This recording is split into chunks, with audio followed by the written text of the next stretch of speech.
Muy buenos días a todos, bienvenidos a Frente a Frente. Es un placer de nuevo compartir una emisión más del programa. Hoy para analizar un tema que lo abordamos durante unos 20-25 minutos durante la participación del doctor Wilmer Reyes, especialista en hidrología y cambio climático la semana anterior. ¿Saben qué? A mí me impresionó, quedé impactado cuando nos dijo que en 2-3 décadas el 60% de nuestro territorio podría parecerse al corredor seco ahora del que tanto hablamos y del que tantos proyectos hay. Así de simple.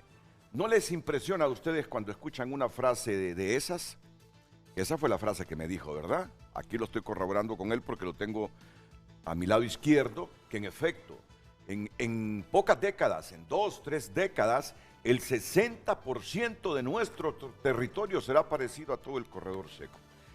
El día que eso llegue, pues si en este momento estamos migrando por inseguridad, si en este momento estamos migrando porque no encontramos empleo, me imagino que en ese escenario que se nos proyecta, mucha gente huirá del país.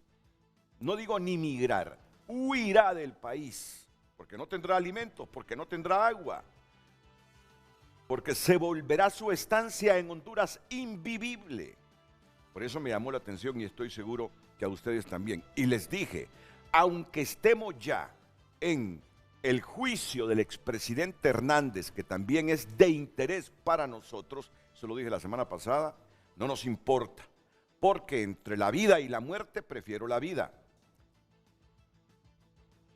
Y aunque tenga interés el juicio, este tema es para abordarlo y crear conciencia, porque al final los 4 que estamos hoy aquí no lo vamos a evitar, pero sí poder contribuir con nuestros esfuerzos y haciendo lo que nos corresponde a cada quien, evitar que esa desertificación del país se suscite. Muy bien, muy bien. Vamos a hacer así hoy. Solo me van a dar 15 minutos para actualizar el tema de la Corte de Nueva York y después le entramos, pero los presento a ustedes primero. Al doctor Wilmer Reyes, especialista en hidrología y cambio climático. ¿Fue rector o es rector, doctor? Fui rector hasta el año pasado. De la Universidad de Agricultura en Catacama, Solancho, así que bienvenido. Es un placer. Gracias por desplazarse. No, muchísimas gracias, Renato. Realmente lo felicito a Televicentro. Generalmente abordamos temas que emergen, pero nos despreocupamos de aquellos temas que son centrales, que son torales, que tienen que ver con la vida, con la existencia misma. Así es que yo aplaudo realmente y estoy muy complacido de estar aquí, de aportar un poco y poner sobre la mesa uno de los temas más importantes que tiene la humanidad y particularmente Honduras.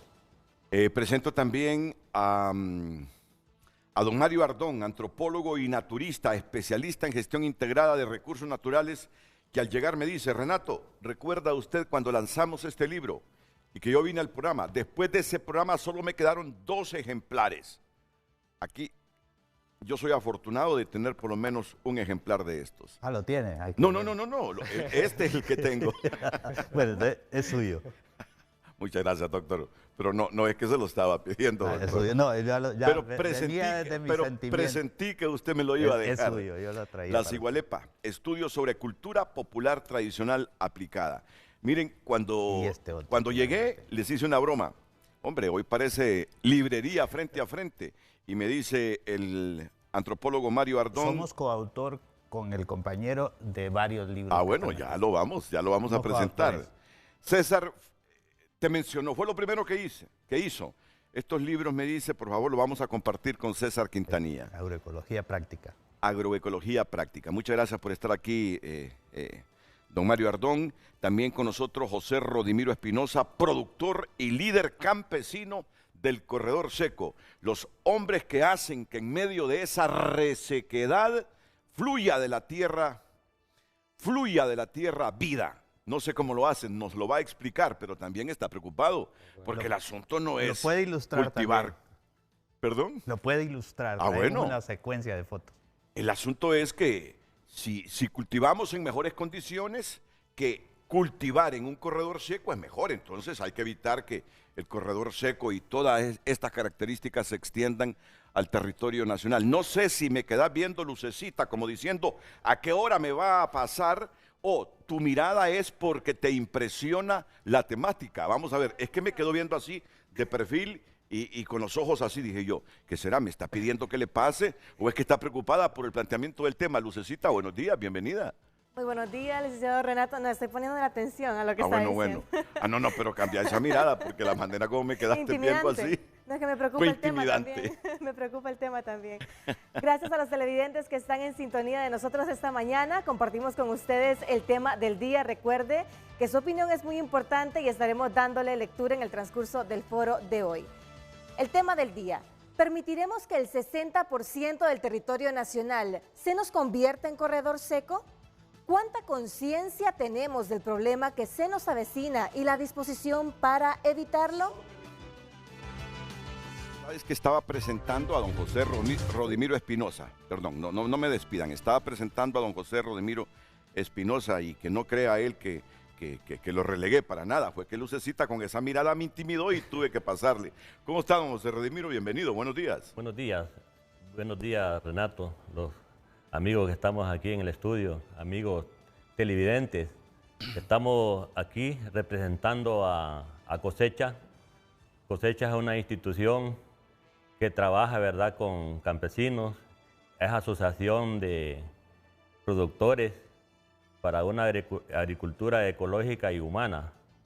Y también vengo representando a la Iglesia Católica, soy delegado de la palabra, trabajo con personas humildes en el campo, he vivido la experiencia de trabajar con un método de campesino a campesino que vino trayendo unos señores que vinieron de Guatemala, con nosotros todavía el buen comunicador Eduardo Tomás y muchos amigos que hemos compartido. Entonces es un gusto estar aquí porque sé que muchos los están viendo en diferentes partes del país y del mundo y que los debe preocupar a todos, desde los líderes de la iglesia, los líderes políticos, todos los medios de trabajar por esto del cambio climático y la producción de alimentos sanos. Y lo hemos vivido en una experiencia en terrenos muy marginables, donde muchos pensaban que no se podía producir en esos lugares, pero sí se puede, con las tecnologías sencillas, se hacen las prácticas que hemos vivido de campesino a campesino. Qué buena introducción y más me impactó. Voy a pasar aquí por este pasillo, ver la camisa que anda. Cristo Rey del Universo, delegado de la palabra de Dios, es un hombre de fe. Es un hombre de fe, don José Rodimiro Espinosa. Por eso habla con tanta convicción, con tanta solidaridad, con tanto empeño al hablar del prójimo y de servir al prójimo. Son la gente que tiene esa fe, es capaz de entregarse. Un comercial, Renato. Sí. Los delegados de la palabra son el mejor paratécnico de los sacerdotes. Yo creo que deberían haber delegados de los agrónomos, porque también y de los economistas a nivel popular, ¿verdad? Muchas gracias por ese complemento. Felicidades, don José Rodimiro Espinosa. Pues ellos son los panelistas de esta mañana en el tema central de Frente a Frente. Frente a Frente presentó el tema del día. Pero a las 4:30 de la mañana recibí un mensaje que me llamó la atención del abogado Marlon Duarte, que me escribió: buenos días, presiento, me dice, que se declara culpable. Ya con eso, que renuncia a su derecho a comparecer, aunque es un derecho que siempre tendrá. Es como en Honduras, te dicen, puede declarar al inicio y decir, no quiero en este momento, pero puede hacer inclusive hasta en el final. Puedo hacerlo inclusive hasta en el final del mismo. Es un derecho que se reserva, se da por renunciado cuando termina y nunca subió al estrado. Por eso pienso que puede declararse culpable. ¿De quién está hablando el abogado Marlon Duarte, creen? Del expresidente Juan Orlando Hernández. Entonces, comienzo ya con mis preguntas en estos 10 minutos que estaré con él. Ya me lo expuso, pero quiero más detalle. ¿Por qué presiente que el expresidente Juan Orlando Hernández se va a declarar culpable? ¿Y en qué momento debe hacerlo, abogado Marlon Duarte? Buenos días. Muy buenos días, Renato. Muy buenos días a los panelistas. Creo que es un tema importantísimo que están tocando.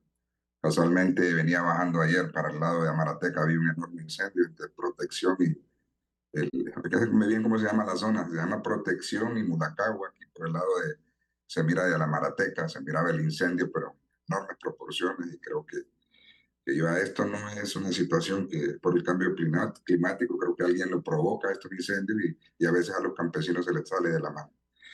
Pero en cuanto al tema que salimos estaba pensando en la mañana, en la madrugada, porque usted no anuncia el hecho que quiere o no quiere declarar. Usted no lo anuncia en una parte del mundo, porque es un derecho que usted tiene.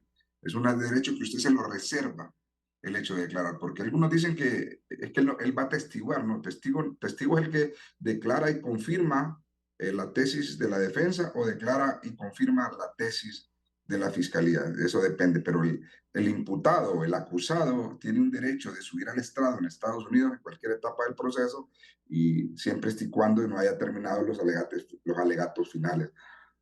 Aun y cuando ya fuera de los alegatos, y le dice el juez al jurado que no se va a tomar en cuenta, él tiene derecho inclusive a tener alguna palabra, si en un caso lo desea, igual que aquí en Honduras.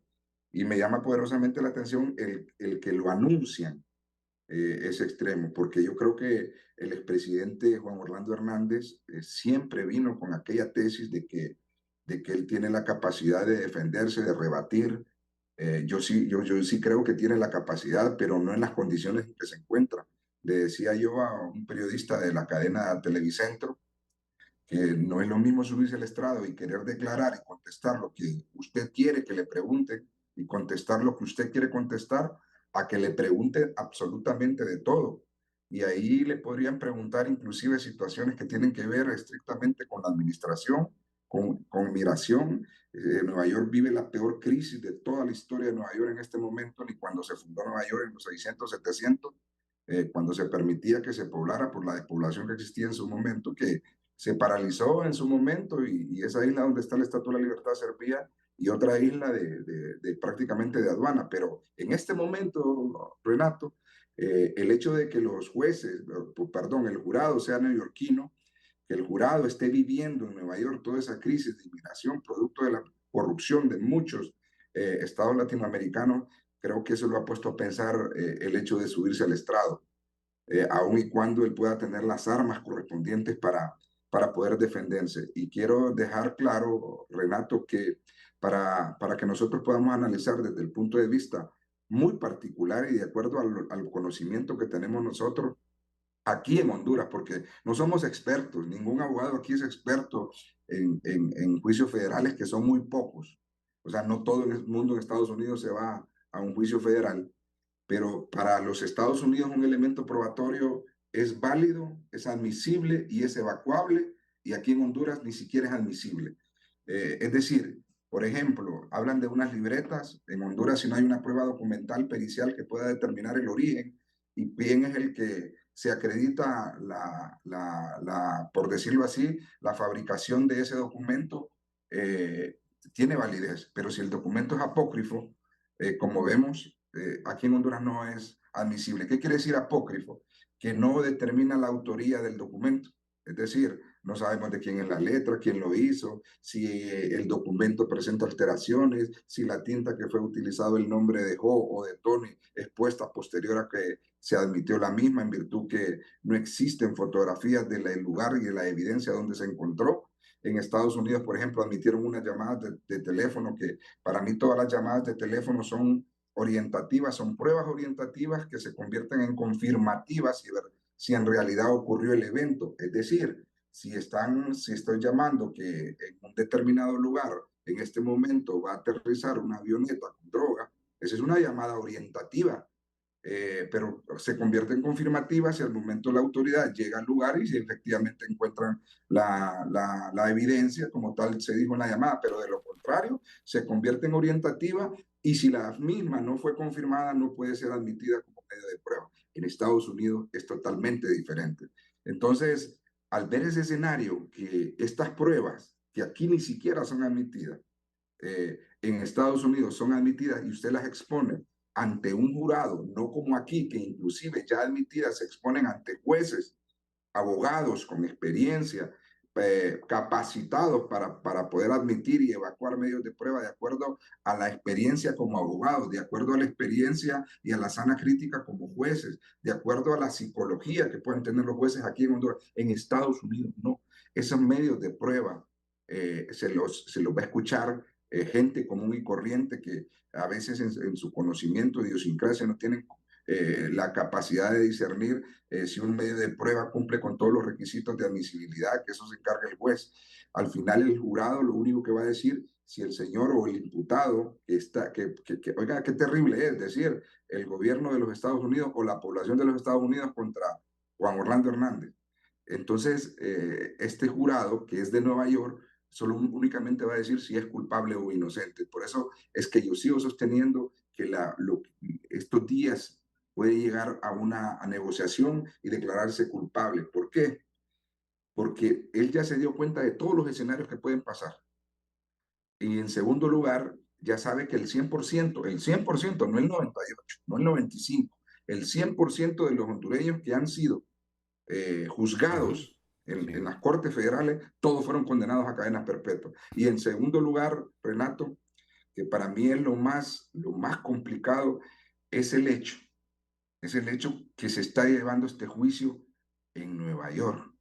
Y es el hecho que cuando yo discrepaba con uno de los enviados por usted, pero es un tema que se va a tocar, que la situación de corrupción, esa es una situación que se va a ventilar ahí en los Estados Unidos. Es más, si usted recuerda cuando el fiscal general y la administradora de la DEA fue recibido, el señor Juan Orlando Hernández, determinó que esto iba a ser un ejemplo para los gobernantes latinoamericanos o los gobernantes que han utilizado puestos y han campeado bajo la ley y han campeado durante muchos años bajo la corrupción total y endémica que obliga inclusive a los pueblos a emigrar de manera ilegal a los Estados Unidos. Sí. Y ese tema creo que si lo suben al estrado no va a ser dejado, por decirlo así, a un lado y les va a interesar más que todo el tema del narcotráfico.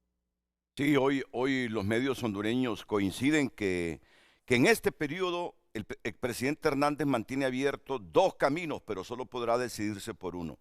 El primero es comenzar un proceso de negociación con la Fiscalía del Distrito Sur de Nueva York y declararse culpable de los cargos para evitar un castigo de cadena perpetua y más. O enfrentar el juicio, Aunque mire, la defensa descarta que Jos se declare culpable. Estoy viendo en el diario La Prensa de San Pedro Sula. Tengo un minuto todavía. La defensa descarta que Jos se declare culpable, pero al final, como dice el abogado Duarte, solo él sabe en la coyuntura actual las posibilidades que tiene de salir airoso de ese juicio, y por todo lo visto parece que será muy difícil para él, pero bueno, no sé qué pensar. La defensa dice que Jos no se va a declarar culpable. Renato, otro de los puntos importantes es el siguiente. Hablamos de pruebas directas e indirectas, y usted sabe que el hecho de que ya en este proceso se encuentran sentencias firmes, en el caso de Giovanni Fuentes, en el caso de Tony Hernández, ellos lo consideran una prueba directa. ¿Por qué lo consideran prueba directa? Que no tiene ya refutación por otro medio de prueba. O sea que lo que pasó en ese juicio es verdad. Es decir, ¿sabe por qué?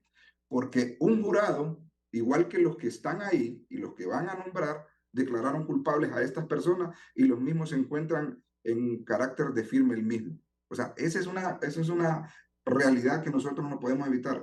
Y el otro asunto, Renato, para cerrar este tema, es el hecho de que si usted me dice que no existe la posibilidad de que él no se declare culpable. Pues el hecho de que no suba al estrado siendo inocente, eso es una situación que le va a pesar mucho al momento de hacer las conclusiones finales la fiscalía.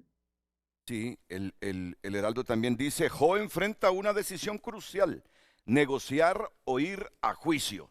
Y en este momento lo que presiente el abogado Marlon Duarte es que Jo va a terminar negociando con el gobierno estadounidense. Cuando digo gobierno estoy diciendo con la fiscalía. Con la fiscalía. ¿Últimos elementos, abogado Duarte? Sí, yo siempre he dicho que ante la estadística, y siempre he puesto de ejemplo de que una persona a veces, por accidentes de la vida, usted ha visto que a veces por el que lo asaltaron o lo quisieron matar, se le pone una bala en la espalda, pero le dicen a usted que si usted se saca esa bala, usted tiene el 99% de quedar inválido. ¿Qué hace usted? Se deja la bala, ¿no?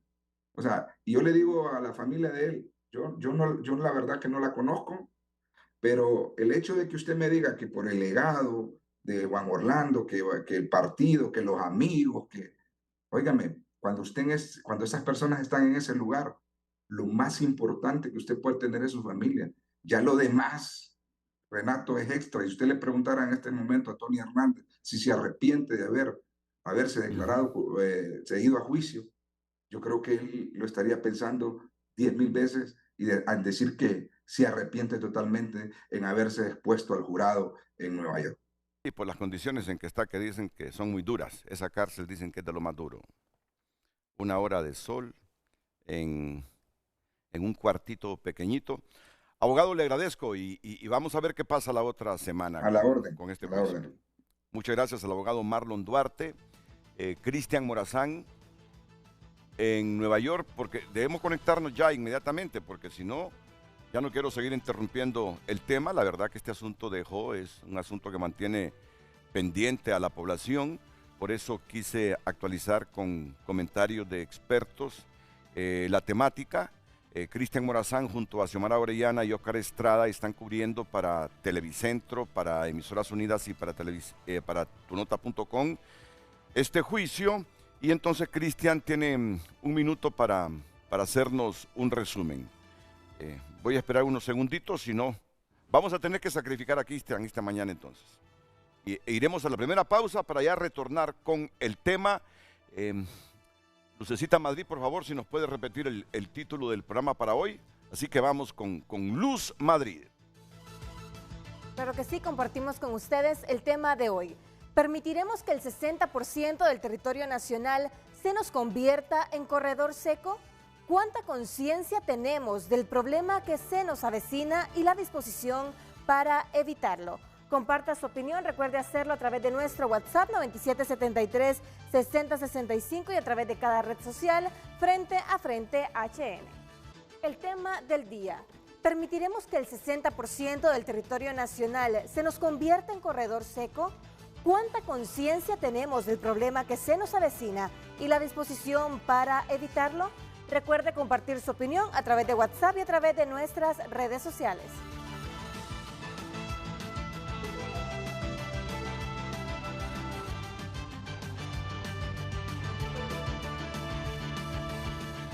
Bueno, como ya saben ustedes, esta mañana aquí en Frente a Frente, el doctor Wilmer Reyes, especialista en hidrología y cambio climático, don Mario Ardón, antropólogo y naturista, especialista en gestión integrada de recursos naturales, y José Rodimiro Espinosa, en el extremo derecho, productor y líder campesino del Corredor Seco.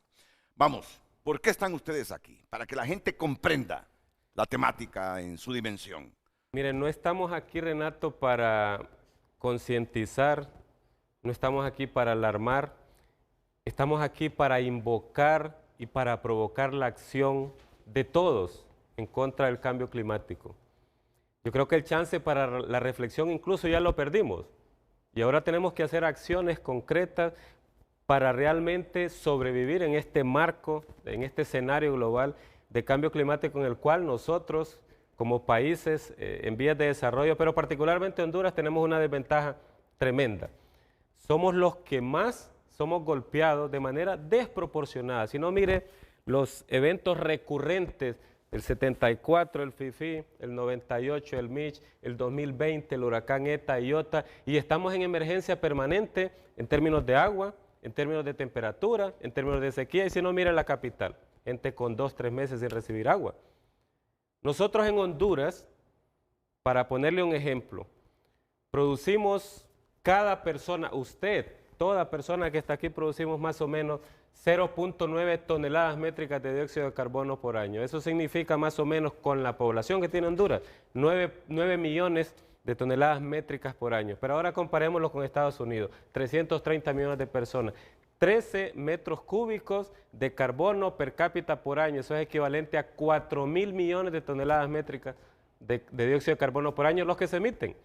Eso es un ejemplo de injusticia climática, es decir, los que más contaminan son los que menos contaminan, los que menos culpables son del problema son los más afectados. Ahora compare China y ahora compare India, 1.400 millones de habitantes cada uno. Y ahora lo que queremos hacer es explicar un poco un mensaje que todo mundo que nos está escuchando debería entender de manera cristalina para invocar esa acción, y usted nos guía entonces cómo vamos a conducirnos. Que yo les diga cómo se conducen. Ok, si quiere le explico qué significa esto que estamos presentando aquí, porque es un asunto contradictorio. Esta es la precipitación que cae en Honduras, lo que llueve en Honduras anualmente en todo el año. Y aquí tenemos los valores. Lo más azul. De manera simple, el color azul intenso es hasta 3.100 milímetros de agua por año, y el color más opaco, el que está aquí, azul celeste, 900 y algo de milímetros por año. ¿Qué significa para que todo el mundo lo entienda? 939.000. 939 milímetros a 1.400. Okay. Todas estas zonas que tienen azul, turquesa, reciben exacto, entre 900 y 1.400 milímetros de agua por año.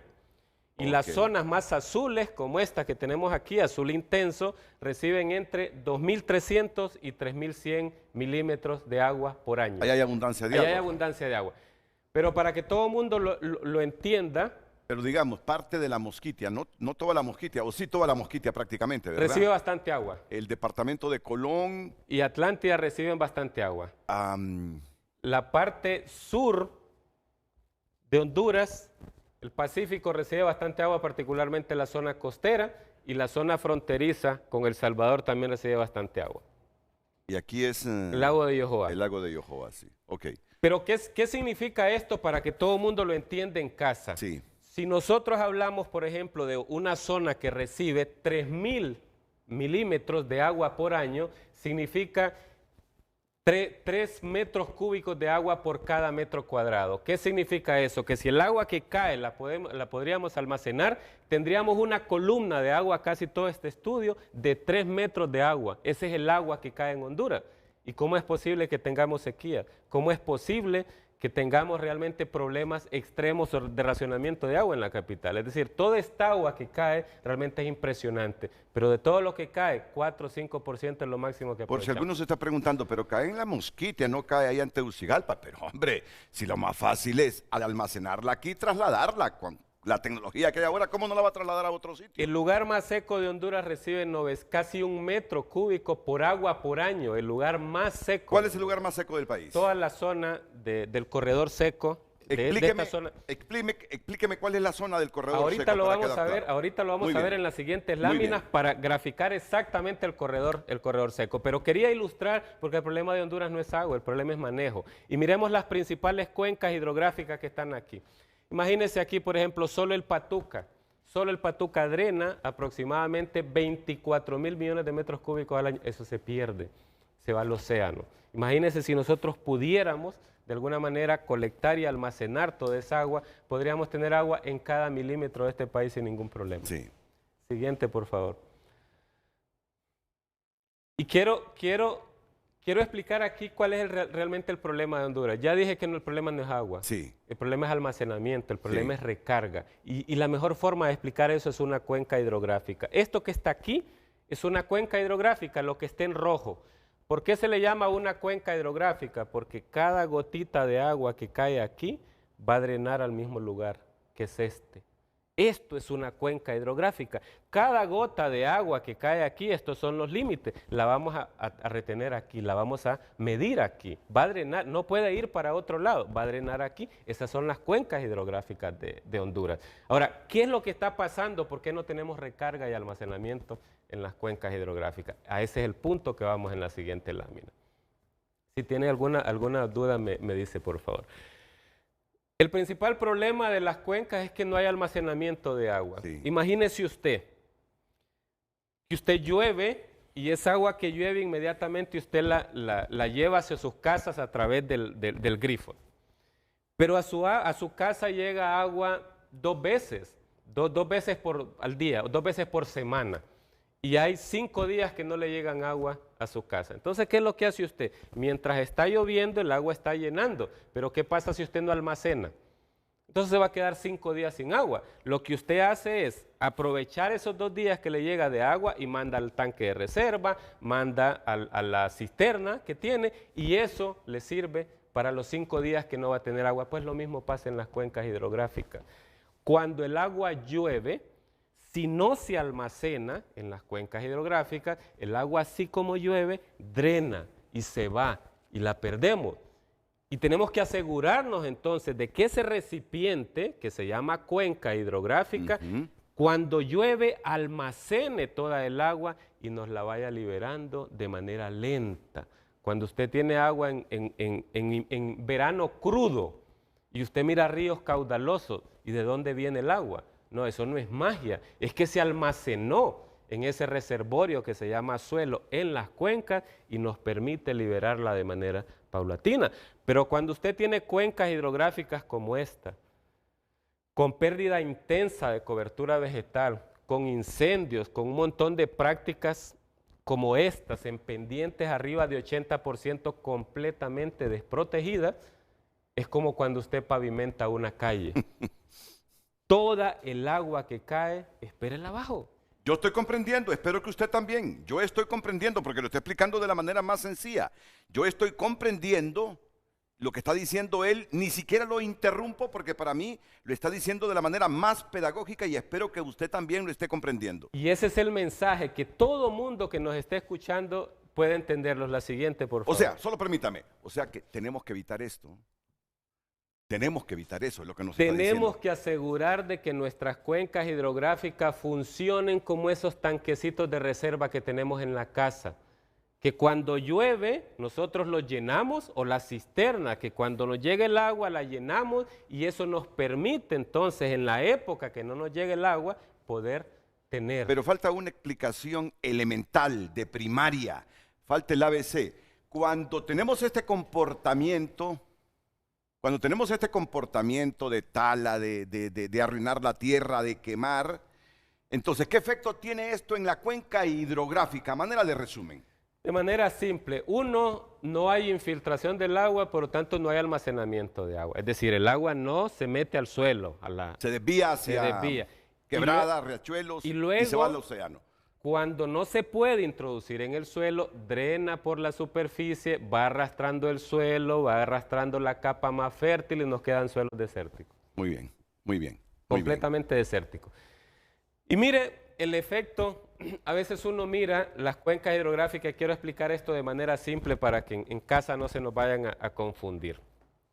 Nosotros en términos técnicos hablamos de cuencas hidrográficas, el rendimiento en agua que tiene una cuenca hidrográfica, pero en invierno, cuando miramos una cuenca, un río en la parte baja que es súper caudaloso en invierno y que lleva bastante sedimento, decimos nosotros que tiene bastante rendimiento de agua, pero eso es negativo.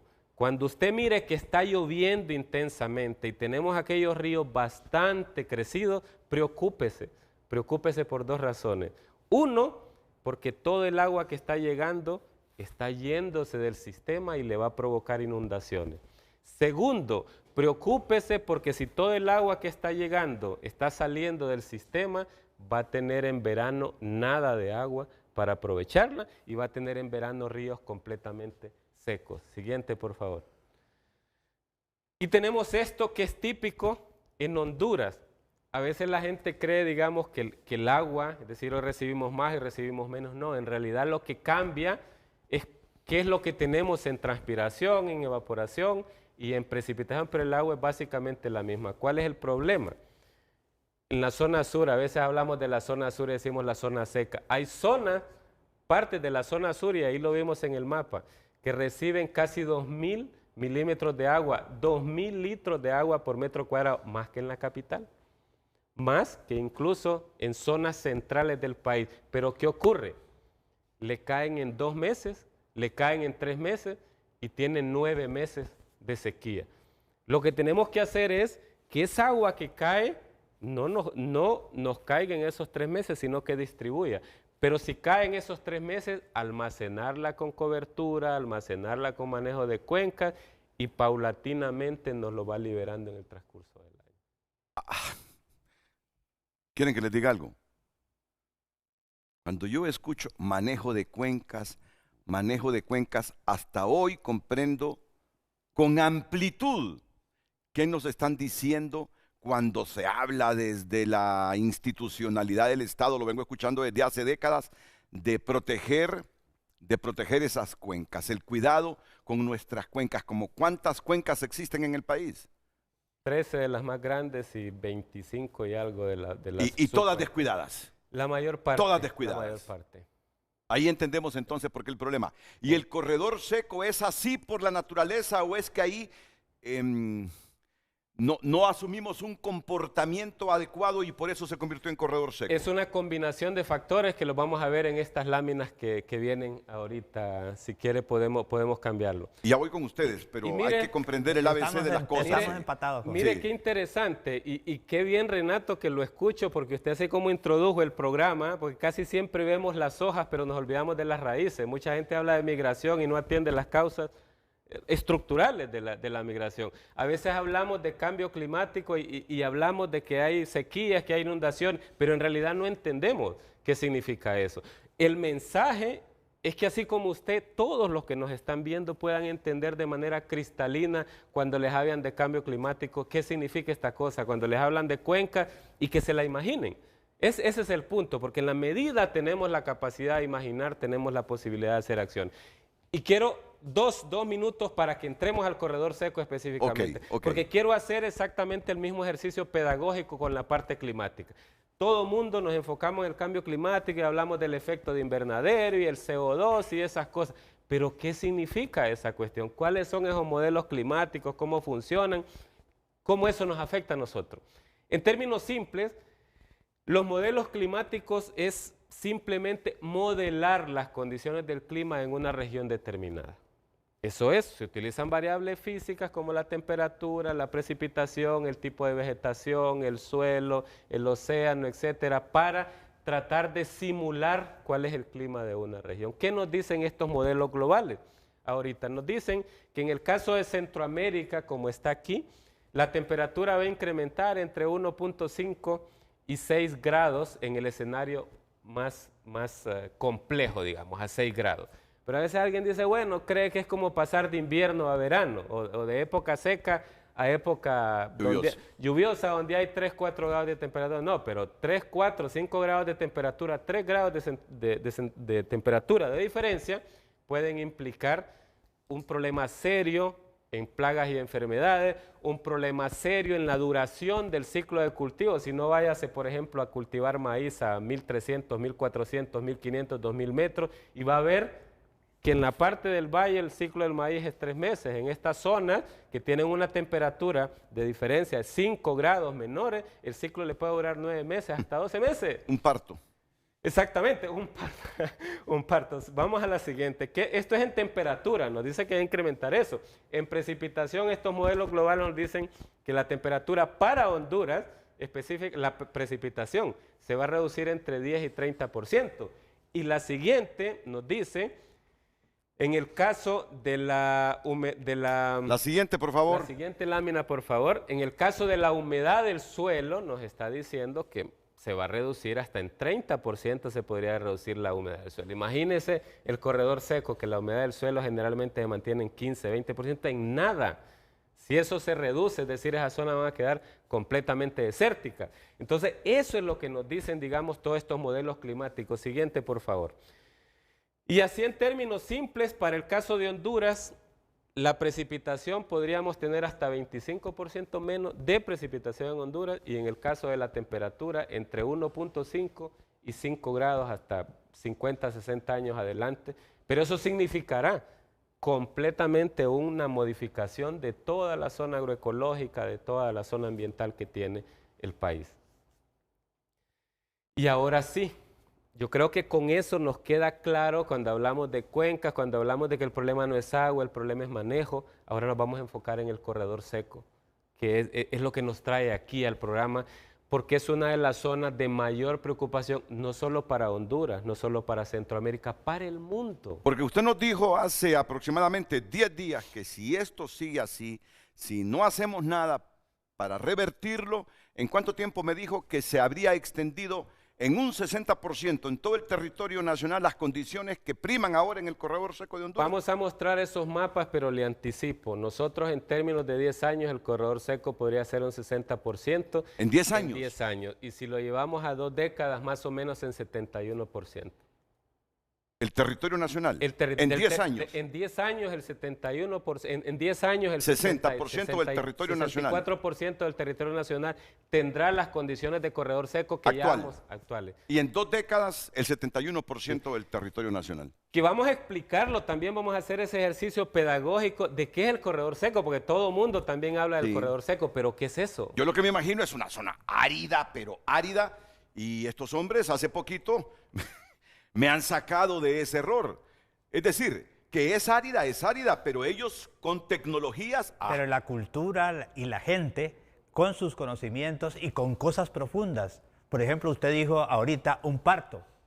Mire, parto humano a 9 meses. Pero ya va a ver por qué es esto. Sí. Usted dijo un parto. Pero eso es bien profundo porque, por ejemplo, cuando un niño va a nacer entre los lencas del altiplano de Intibucá, el compañero de la que está dando a luz busca la mejor mazorca de maíz, la pela y luego cuando oye llorar que nace el niño o la niña, corre y entrega al partero o a la partera su mazorca de maíz. Se corta el ombligo del niño o de la niña. Con la mazorca. Se le enrolla en la mazorca, se seca al sol. Y ese maíz se siembra en nombre del niño en la primera temporada de maíz, cuando a Rigoberta Menchú le matan a su padre y a su hermano en la Embajada de España en Guatemala, el periodista le dice a Rigoberta Menchú, ¿y su hermano? Y ella dice, mi hermano todavía estaba tiernito, solo hacía 16 años que lo habían sembrado. O sea que esta práctica profunda, religiosa, profunda y también que tiene implicaciones de vida, es de Honduras y de todo Centroamérica y México. Y se va extendiendo hacia el Caribe. Entonces estamos ante el maíz, pero el maíz con una calidad biológica. No es lo mismo comer maíz transgénico y altamente contaminado con agrotóxicos que comer el maíz producido por estos jóvenes con agricultura orgánica, con un manejo del suelo, del agua, de la humedad y de la sociedad y de la familia y de la comunidad y del territorio del municipio. Entonces, por ahí es donde está la riqueza, donde a pesar de la crisis tenemos esperanza. Ok, entonces ustedes han comprendido plenamente cuál es el interés de nosotros. Primero, mostrarles toda esta realidad, Vamos a conocer a fondo qué es corredor seco. Estoy seguro que muchos hoy aprendimos con un poco más de profundidad y ciencia lo que es una cuenca hidrográfica y por qué hay que cuidarlas. Seguro que nos están advirtiendo que si el comportamiento nuestro en el planeta, con nuestro territorio, sigue siendo el mismo, en 10 años las características que priman hoy en el corredor seco de Honduras se habrán extendido en un 60% a todo el territorio nacional. Y en 2 décadas, esas características del corredor seco hoy se habrán extendido a todos los más de 112,000 kilómetros cuadrados de nuestro territorio en un 71%. Características del corredor seco en 2 décadas, abarcando un 71% del territorio nacional. Esas son las cosas que hoy quiero que nos concienciemos todos, pero ellos están aquí porque nos van a decir cómo en esas condiciones aún puede darnos fruto la tierra. Pero eso no es lo ideal, ¿no? Eso no es lo ideal. Es bueno aprender ante la situación real, pero lo ideal es tratar de mantener en condiciones la tierra para mayor fertilidad. No sé si me di a entender en este momento. Sí, sí. Me di a entender, ¿verdad? Lo ideal es sembrar en otras condiciones, pero ante la realidad ellos saben cómo sembrar en territorio seco. No, yo creo que mejor conclusión y mejor contexto, imposible. Yo creo que ese mensaje es el que queremos que la gente se quede en su casita. Entendamos qué es el corredor seco. Cuando hablamos de corredor seco, hablamos de una región que es, en términos técnicos, árida. O sea, una región seca, para decirlo en otros términos. Pero seca no porque no llueve. Seca porque llueve, pero también la tasa de evaporación y transpiración es alta. Entonces, cuando el agua que cae, que son como los ingresos de una cuenta bancaria, más los egresos que saca, el dinerito que usted saca, en este caso, la transpiración y la evaporación se van juntando.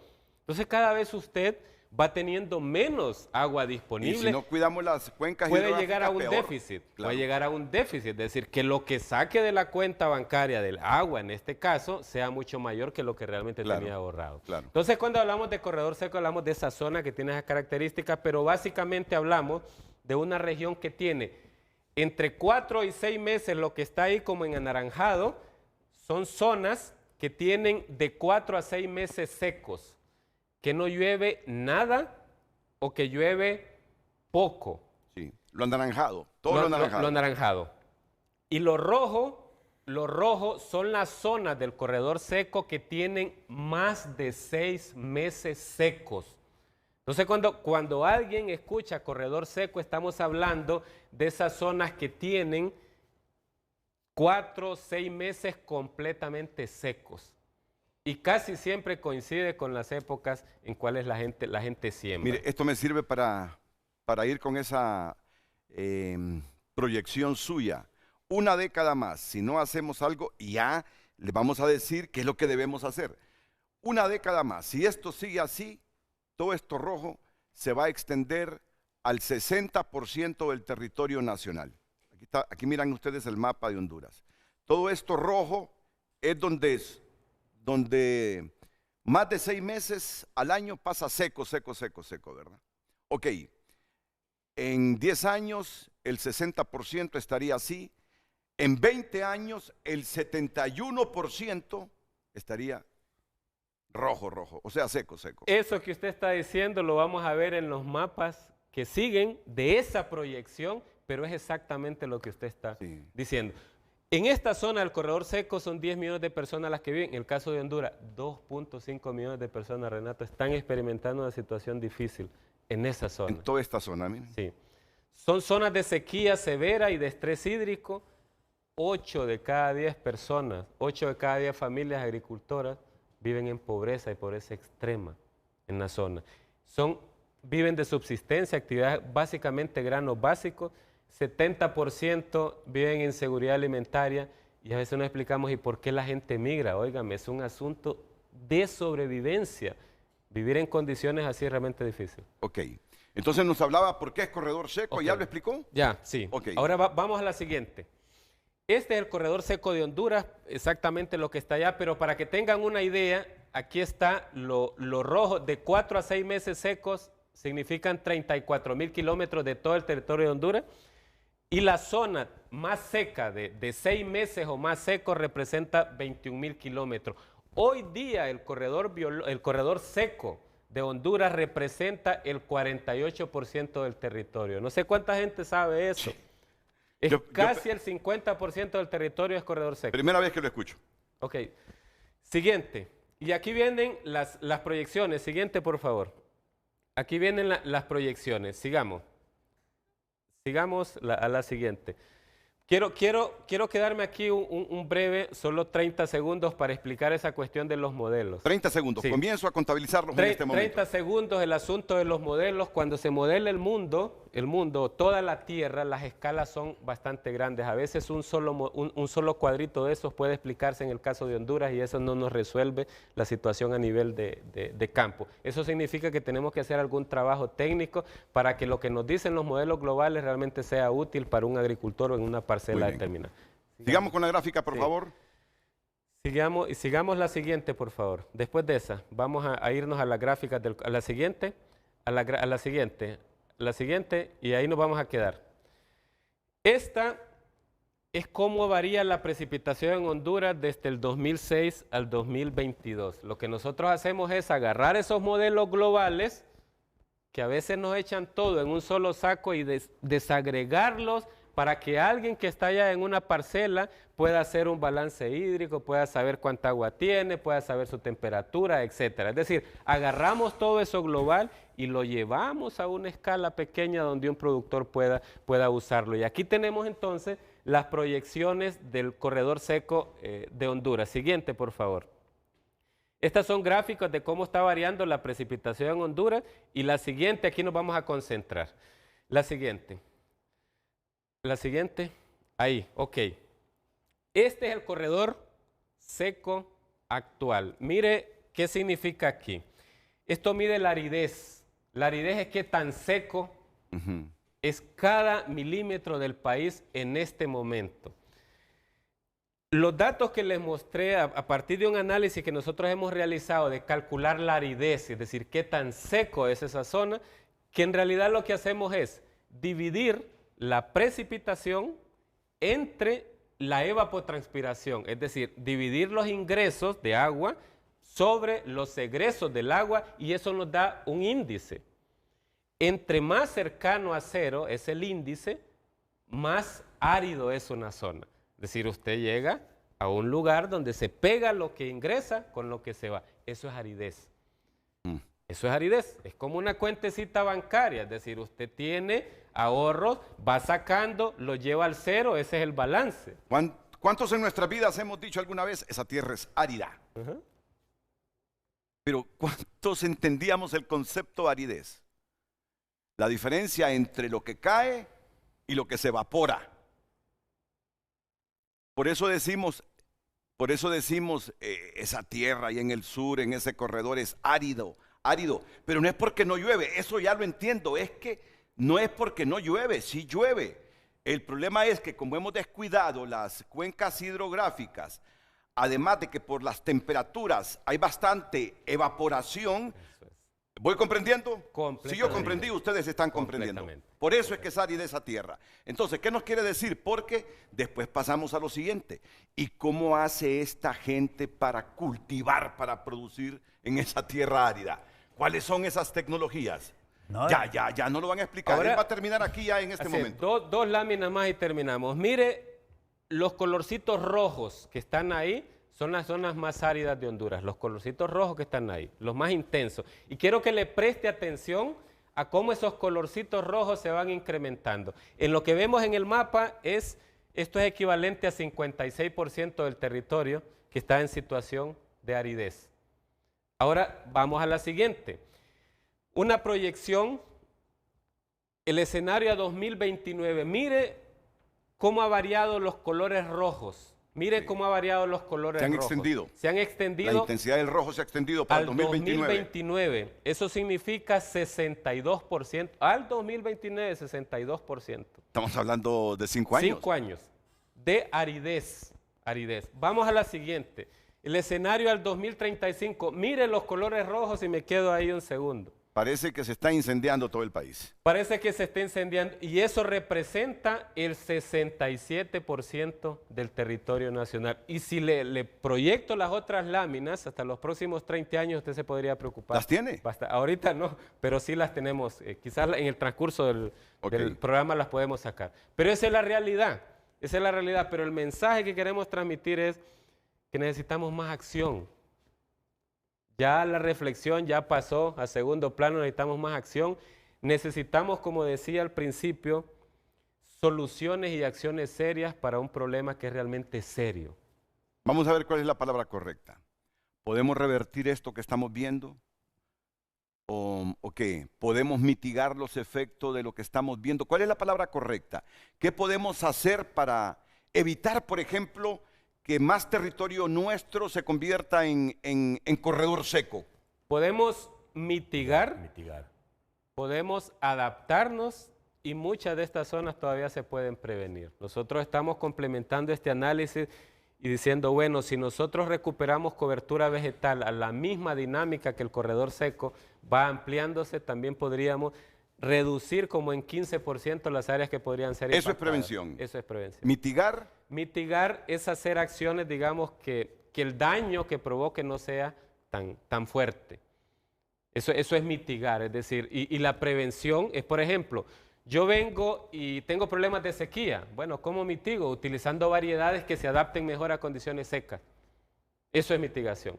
O si yo tengo, por ejemplo, problemas de agua, bueno, una forma de mitigar es buscar un mecanismo de almacenamiento.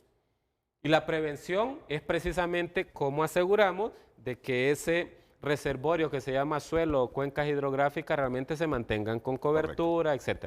Y lo que han hecho ellos en el corredor seco actualmente es adaptarse, pero no todos se han adaptado. No todos se han adaptado a estas condiciones. Y a eso que le vamos a entrar después de la pausa. Los que se han adaptado, ¿cómo lo han hecho? ¿Qué tecnología utilizan? ¿Han importado millonaria tecnología de Estados Unidos y de Europa? Partir de lo propio. ¿De la China? Partir ¿De la lo India? propio. Partir de lo propio. ¿Cómo? Por ahí está la esperanza. ¿Cómo lo han hecho? ¿Cómo lo han hecho? Después de la pausa. Gracias por compartir su opinión. Damos lectura a sus mensajes. El planeta Tierra está en un proceso de crisis de agua por el calentamiento global. España es uno de ellos y Chile, porque Honduras no tenemos una cultura de ahorro de agua. Usted escucha corredor seco, aquí no hay ninguna cosecha de agua de lluvia, introducción de cultivos con resistencia a sequía. Abandonado el corredor seco. Las personas están migrando porque no tienen alimentos para ellos y su ganado, comparte el televidente a través de X. Me parece que como todas las situaciones lamentables, el problema climático en Honduras tiene que ver también con la educación. Lamentable que los hondureños que dañan no tienen conciencia del problema, comenzando desde depositar la basura en su lugar sencillo. Henry Smith comparte, entonces no va el ferrocarril transoceánico, comparte el televidente, más mensajes. Tendremos que crear un balance, aunque un poco más en tomar conciencia en los recursos naturales. Ambas partes son importantes, pero debemos crear mecanismos para evitar la erosión y llevar de la mano más el aporte a las áreas verdes, o sea, crear un impacto ambiental mínimo. Comparten los televidentes, continúe usted compartiendo su opinión a través de nuestras redes sociales. Bueno, y ahora vamos a la otra faceta del programa. Y falta una faceta después de ellos. Realmente estamos trabajando como Estado, con políticas claras, con plena conciencia y compromiso para revertir esto, y si no revertirlo, para frenarlo, para mitigarlo. ¿Tenemos claridad a nivel de las políticas públicas o no? Ya vamos a entrarle a esa fase. Pero entre lo que nos dice él sobre el actual corredor seco de Honduras y las proyecciones para dentro de 5, 10 y 20 años, ya lo de ustedes es adaptación, que también se puede adaptar uno. Y ellos se han adaptado, un segmento de la población, en el corredor seco, en medio de esa aridez, para hacer producir la tierra. Vamos con el señor Mario Ardón y luego con don José Rodimiro Espinosa. Bueno, Honduras, el suroeste de Honduras era el clima más parecido, el corredor seco de Honduras era el clima más parecido a los conquistadores españoles. Entonces, no, solo que aquí con más agua. Un mapa de Honduras, por favor, que lo tienen ahí. Solo que aquí con más agua, porque en España yo he trabajado con productores en España y Portugal con 48 milímetros al año. Sí. Estos tienen 700, 1200. O sea, estamos ante lo que estaba planteado antes. Entonces, ¿cómo desde una antropología y una agroecología aplicada hacemos un análisis complejo de esto en donde son 6 factores? Uno es el tiempo en el pasado, en el presente. Y esa atención al tiempo en el pasado y en el presente nos va a ayudar a predecir cómo gestionar el futuro. La otra es el espacio. Vimos cómo geográficamente es interesante analizar esto. La otra es la diversidad de actores y sus instituciones y organizaciones públicas y privadas. Y la diversidad de temáticas que tienen que ver en el territorio, transversalizadas por una visión de equidad en sentido amplio. ¿Verdad? Por ejemplo, en Honduras no hablamos de equidad porque hay una inequidad, por ejemplo, de género, intergeneracional, pero también hay una equidad espacial. Hay campesinos e indígenas de municipios que no tienen los recursos para ir a gestionar. Entonces estamos atendiendo a poblaciones privilegiadas y estamos dejando a los últimos y solo atendiendo a los demás desde una estrategia pública y privada, no estoy separando gente. Entonces lo que quiere es un abordaje que privilegie lo ambiental, lo social y lo económico, porque una economía y una sociedad responsable deben ser conservadoras del entorno natural por vida y no por un año ni por dos.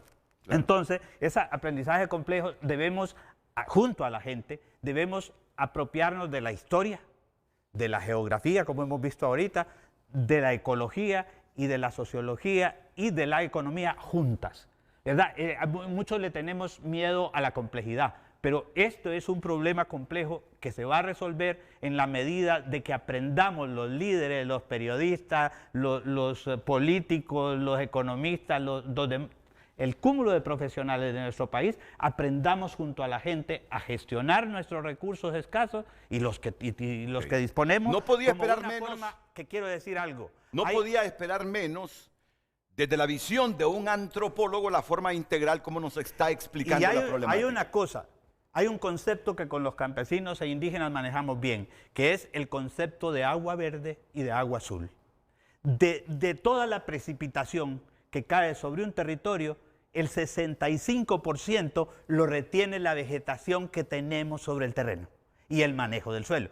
Y el otro 35% se convierte en ríos, quebradas, lagunas, estanques artificiales o naturales. Entonces, hay un concepto que si mantenemos cobertura, no necesitamos hacer tantos esfuerzos para conservar el agua. Es decir, si mantenemos vegetación, entonces protegemos la cuenca hidrográfica y tenemos agua. Y esa vegetación, por ejemplo, hay lugares en Brasil, en México, donde la sociedad se pone a gestionar el agua y la humedad, ¿verdad? O sea que una sociedad de un territorio entre fincas, entre comunidades, que se pone de acuerdo para gestionar el agua y la humedad y la biodiversidad y todo eso, puede controlar hasta la violencia en su territorio. Porque una sociedad territorial que se articula para hacer esto, también se vuelve más pacífica y más proactiva. Y yo creo que ahorita en Honduras y en Centroamérica y México y el Caribe, estamos hablando de una gestión de riesgos reactiva. Y de una gestión de riesgos correctiva, que a veces hace algunas transformaciones, pero debemos estar hablando de una gestión de riesgos prospectiva y proactiva frente al futuro como un requisito para el desarrollo sostenible. Al futuro presidente de Honduras o al futuro presidente o la presidente, la actual, o si viene otra, siempre es bueno tener en el gobierno un grupo de antropólogos así que piensen de esta manera reflexiva, no en función de intereses partidarios, ideologías, sino del conocimiento científico. Tener profesionales así, que expliquen y vean la problemática, no desde la visión de que esto me conviene para ganar la próxima elección, sino de resolver los problemas del país. Ahora vamos, ¿cómo es que hay hondureños que en medio de esas condiciones de aridez producen en el corredor seco de Honduras y extienden ese conocimiento cada día a más población, a más campesinos? Por eso está aquí José Rodimiro Espinosa. Bien, me pegó una corazonada cuando vi el 2035, cómo Honduras ya se está incendiando. Así y cuando es. decía Renato, podemos revertir o podemos mitigar. Una forma que podemos mitigar son estas prácticas que podemos realizar en estos terrenos marginales con la huaca enriquecida con materia orgánica. Se puede perfectamente utilizar los recursos locales, a los que antes nosotros le llamábamos maleza. Por ejemplo, los rastrojos. Se le ponía fuego para que quedara limpio y cuando caía el agua, por ignorancia, lo hacíamos. Hoy que tenemos el conocimiento de valorar, no llamarle maleza, no que llamarle bueneza, con esto, prácticas que hemos realizado, hemos logrado que este joven, niño, podemos llamarle ya ahora, está produciendo racimos de guineo de 405 unidades en terrenos totalmente marginables. Esto sucede en el municipio de Ritoca. Déjeme por favor pasar, don Mario Ardón, porque me interesa eso. Ya le voy a explicar algo Ok, más ahí. muy bien. Esto es maleza entonces. Buenesa. Usted le llama buenesa ahora, Sí. correcto. Es monte seco. O sea que esto era maleza. Antes le llamamos. Se quemó, le cayó agua. ¿Y qué? ¿Y luego sirvió de abono? No, el aire se le llevaba la ceniza, entonces se quemaba. Y Sí. el agua Ni la terminaba de ceniza le arrastrar, ¿no? Ajá. ¿Y entonces? Ahora se está produciendo alimentos, porque además no solo se siembra la mata de guineo o un árbol frutal, sino que buscamos la diversificación de cultivos, lo cual le podemos observar que para iniciar, estos jóvenes, hay algunos testimonios que comenzaron con 17 cultivos en la zona seca De Ritoca. de Ritoca. Lo que no entendí, ¿qué es esto? Yo le voy a llamar, ¿qué es este pucho de tierra? Esta es materia orgánica que está en estado de descomposición, ¿verdad? Algunos cultivos lo aguantan así de esta manera, semicrudo, ¿verdad? Podemos llamar que es gazpacho de frijol o acerrín, o basura de la que sale de la misma terreno, de la misma milpa, la parcela, entonces la utilizamos como cobertura. Luego, cuando llueve, el aire, el agua, todo eso es lo que hace la descomposición y se convierte en materia orgánica y hace como captar como una esponja y mantener la humedad para que la Ok. planta crezca. Entonces, Renato, eso no se estamos ante utilizaba una antes. muestra de agricultura compleja. Muy bien, ustedes utilizan ahora todo eso para convertirlo en bueneza y ayudar a que crezca esta Planta. mata de plátano que dice genera ¿cuántos plátanos? 405. 405. 405. Una sola planta Una de sola Ya planta. veremos. 400. Hasta No lo de creo. 500 hay. Y- No, yo aquí como Santo Tomás, hasta no ver, no creer. 400 plátanos, una sola mata. Una sola mata. ¿Y buenos plátanos? Sí, sí, buenos plátanos. Si En pudieran tamaño, en los tamaño. amigos que me están viendo... Plátanos que funcionan como la refrigeradora. Cada domingo que la gente va a hacer sopa, le van cortando en la mata y va vendiéndolo de tal manera que al final todos han crecido. Y también estamos ante una técnica de agricultura compleja que podría ser patentada como hondureña. La huaca enriquecida es 1 metro por 1 metro por 1 metro de profundidad, donde usted pone materia orgánica ya, en diferentes ya. niveles de conservación y va teniendo la oportunidad de sembrar cultivos de corto, mediano y largo plazo en un mismo terreno y le elevan hasta 50 veces el valor de la propiedad a nuestro campesino. ¿Cómo le llaman? La huaca. Huaca enriquecida. La huaca enriquecida, que me lo explicó hace años. ¿Sabe quién? José Segovia, Pepe Segovia, Así padre. es, que él era amigo de don Porque Elías Sánchez. Llegó a mi casa y me dice, Renato, ¿y por qué botas vos la cáscara del plátano? ¿Por qué botas esto? ¿Por qué botas lo otro? ¿Por qué lo metes a la basura? ¿Por qué no abrís un hoyo en tu casa, metes eso y deja que se descomponga y ya vas a ver después Tenemos- el abono que vas a tener? Eso es esto, Esto huaca es- enriquecida. esta es la huaca enriquecida. Ah, ok, Tenemos ahora entiendo. compañeros que tienen huacas enriquecidas de 5 metros por 5 metros. Es la refrigeradora. Cosechan el camote, arrancan, vuelven a sembrar, cosechan la yuca, arrancan, vuelven a sembrar y están jugando como una refrigeradora y toda la basura orgánica que se recoge del patio de esto va para ahí sin prisa. Lombrices se va enriqueciendo con lombrices criollas que son bien trabajadoras, son un poco vagas si no hay alimento, pero si hay alimento están ahí. Ahora entiendo que es la huaca enriquecida que me la anticipaba desde hace mucho tiempo Pepe Segovia. Ustedes, si tienen una zona amplia ahí en su casa, en el interior del país o aquí en Tegucigalpa, abran un hoyito de ¿cuánto? De 1 por 1. De 1 por 1. Ceniza. Y todo lo que es el desperdicio orgánico, métanlo ahí a que se descomponga. Y luego verán que eso se convierte en huaca enriquecida, que es un abono para que esta mata de plátano produzca 400 unidades. Primera vez que escucho yo que una mata sola en el país produce 400 plátanos. Pero bien, no importa. muy bien. Yo es que estoy Y reflexionando. tenemos y- otra tecnología Ok, ya la vamos a hondureña, explicar. la labranza mínima. ¿La labranza? Mínima. Ok, continuemos, señor. Sí. Está. Esto es la labranza mínima, donde anteriormente se sembraba tradicionalmente. Y hablamos del agua. ¿Cómo nosotros podemos capturar el agua, que no se nos vaya en ese terreno? Utilizando el nivel A para hacer surcos a nivel. Cada metro de la labranza mínima podemos observar cuánta agua retiene allí para guardar humedad y que cuando llueve poco, cuando vuelve a caer la tormenta, la siguiente tormenta todavía tenga la humedad y que la planta de maíz, este es para cultivo de maíz y frijoles, los cuales es unas prácticas que se han hecho con un grupo de jóvenes, movimiento juvenil, que se han logrado buenos resultados, que podemos buscar alguna otra fotografía. Otra fotografía, Sí, por favor. pasemos más. Tenemos infinidad de Ahí fotografías, está producción. Este es el comienzo. Esta es la herramienta que se utiliza para trabajar el nivel A. Muchos organizaciones trabajan y hablan de agricultura sostenible y seguridad alimentaria.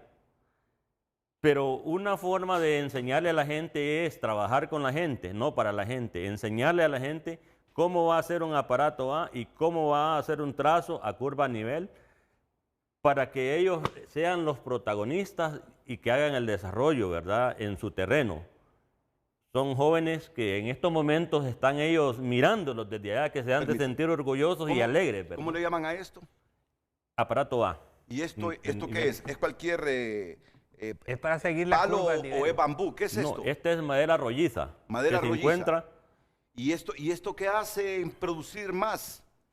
Es que ahí Esto solo es una herramienta. Es donde me he Es perdido. para No, tirar esas curvas a nivel. véngase para aquí Esto- porque aquí esto- sí me perdí un poquito. Esto lleva esta cuerda, ¿ven esta cuerda que está acá? Ajá, correcto. Si yo quiero darle media pulgada de desnivel al suelo para que el agua no se me empose, Ajá. entonces yo tengo que jugar con esta cuerda, lo marco en pulgada y voy asegurando, teniendo la certeza de que comienzo la barrera allá, la labranza mínima allá y va siguiendo el contorno de la ladera y a la siguiente también, y si hay una cosa, voy a hacer hijos y entonces es una gestión inteligente del suelo, pero pensando en el futuro. Esto es lo que llamamos las tecnologías fundamentales. Vamos a ver si lo entiendo. Sembrar, cultivar en función... Jugando con el agua, del agua, el nivel de la tierra. la pendiente del Ah, suelo, ok. la cobertura Ya que le le explico vamos un a poquito. poner, la Ok. materia orgánica con que vamos a enriquecer el suelo y donde todo contribuye a todo. ¿Cómo le llaman? ¿Labranza? Labranza mínima. Esta Labranza podría ser mínima. una tecnología patentada como hondureña, Ah, de don bueno, Elías bueno. Sánchez. Elías Sánchez. Sí, con esto podemos también descubrir la inclinación del suelo que tiene en cada terreno y con esto podemos nosotros equilibrar bien un aparato y poner las barreras muertas, que los cuales en muchos libros aparecen aquí, las barreras vivas. Se les enseñan también la parte a grupos metodológicamente, que ellos aprendan bien a hacer esta herramienta y que ellos vayan a replicar con las demás familias.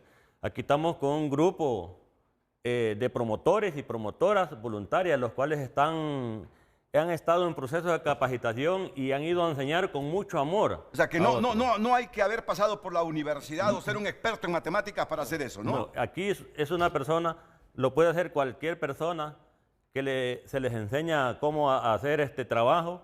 Allá ya son los intercambios. Podemos observar que Ahí mismo. en estos lugares marginales, que antes la gente decía que no servían esos terrenos, pero Cosecha ha ido trabajando con la gente y le dice, experimentemos en poco. Eso es un método de Cosecha, empezar en pequeño para llegar a grande. El que me enseñó a mí, me voy a enseñar y me dijo, comience con 1 libra de maíz. No comience con mucho. Después me gustó y fui con la siguiente libra. Aumenté. Total, que ahora ya yo produzco los alimentos Para su casa. para mi casa, no los compro y además de eso tengo un microclima en el lugar, en mi entorno donde vivo. Correcto. Y estos mismos conocimientos los transmito a los demás. Vemos el tema del agua aquí. ¿Cómo hoy el agua? Estrategia múltiple. El agua es un petróleo, podemos decir. 1 litro de agua, si lo vamos a un supermercado, a una pulpería, los está valiendo 20 lempiras. Si compramos 1 galón de combustible, ¿cuánto nos vale? Entonces, valorar el agua. Este señor me llama la atención. ¿Cómo se llama? Se llama Juan Pablo Alvarado. Del El que ven en la municipio fotografía. de Acerquen, Curarén. por favor, conozcamos a don Juan Pablo Alvarado. Sí, del municipio de Corarén, Malagua, la comunidad. Hace 21 años, don Juan Pablo nos contaba una experiencia de que él botó toda esa montaña, ese terreno, que era de la mamá. Y él se lo compró a la mamá. Cuando lo botó todo y lo quemó, ahí no había agua. Pero cuando empezó él y reflexionó a trabajar con el método del acero quema, surgieron unos nacientes de agua en su terreno. Hoy tiene 3 nacientes que la utiliza para riego. Juan Pablo Alvarado es un señor de tantos años, pero ha sido testimonio en esa comunidad. Y a él le han ido a visitar muchos de diferentes países, de diferentes municipios, intercambios que él lo comparte con mucha alegría. En ese terreno árido de Reitoca, ¿a dónde es eso, me Este es dijo? en Curarén. Ah, esto es en Pero Curarén. es similar en los árido. terrenos.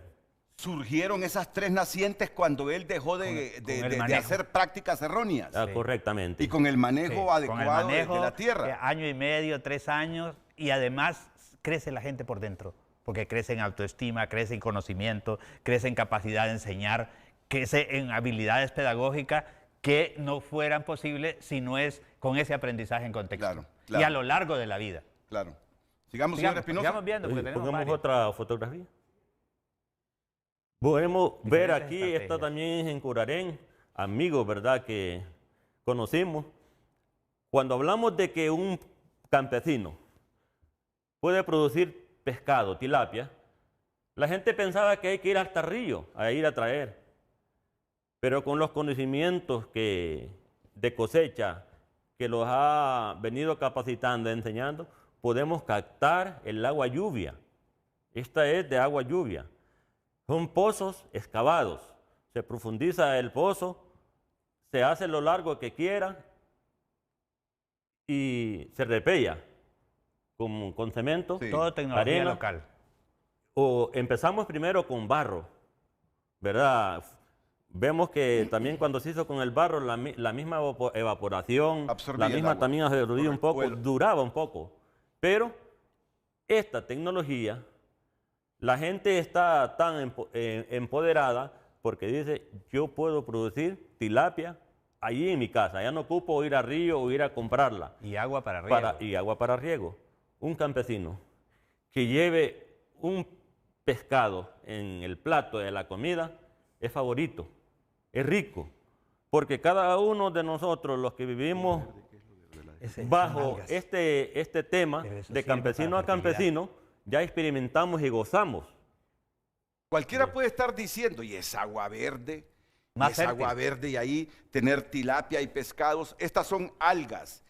Y las algas, contrario a lo que pudiese estar pensando una persona, ¿cómo me voy a comer un pescado ahí que se crió en medio de ese pozo lleno de algas? Pero es agua Explique. limpia y además queda un agua más fertilizada para usar en los cultivos. O sea que no hay ningún problema No hay en ningún consumir problema. No la hay- no hay- tilapia no hay o ningún cualquier tipo problema, de no. pez. Así es. Ok, muy bien.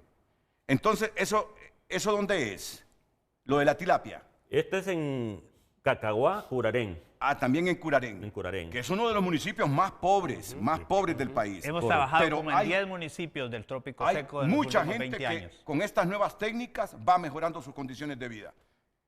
De estos son algunos, nuevamente, como hablamos del tema de agua y hablamos de la innovación, el coordinador pensó y se lleva siempre analizando, ¿Cómo se llama la agrupación de ustedes? se llama Cosecha, Cosecha. ¿Quién es el coordinador? Eduardo Tomás. Eduardo Tomás. Se llama Él- Consejeros él para tiene una agricultura claridad. sostenible, ecológica y humana, por sus siglas en inglés. Ok, muy bien. Él tiene una claridad y se lleva pensando cómo innovar cada día más en el tema del agua.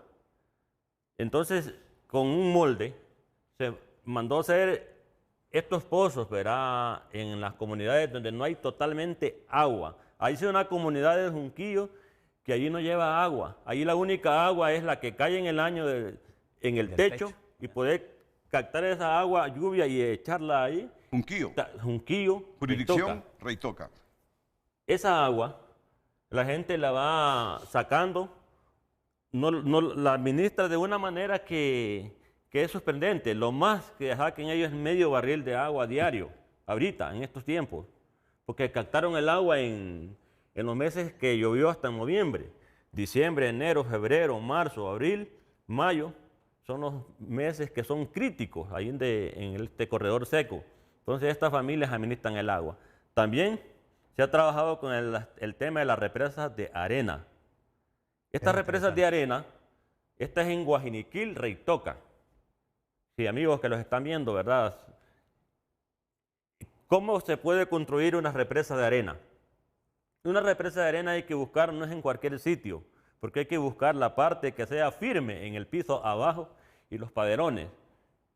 En las callejones que van, donde pasan las crecientes de agua, que han sido crecidas de agua, se va observando lugares donde son altos para poder montar una represa de arena. Altos y erosionados. Sí.